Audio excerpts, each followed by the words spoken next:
trong đêm anh không được lắng lánh mà em bắt yêu anh những lời tình trọn tình mà ơi miên rừng anh mới có những run cánh mà em bắt mai khen cả cao sập gần đây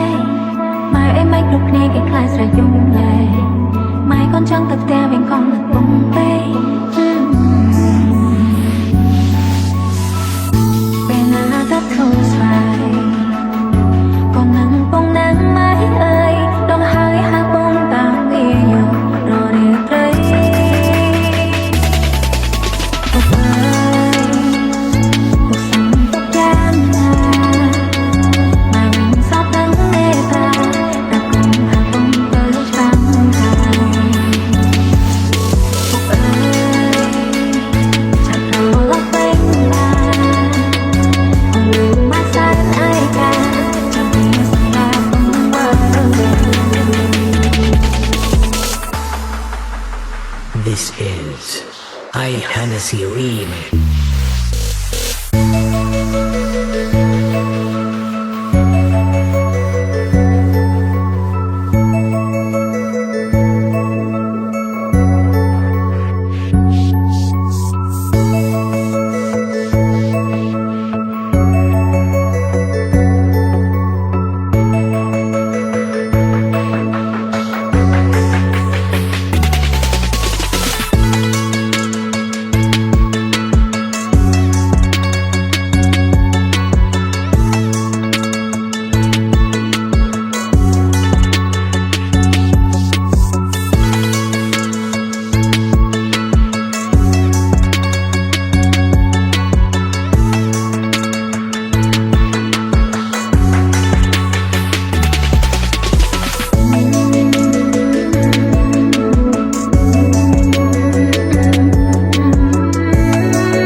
This is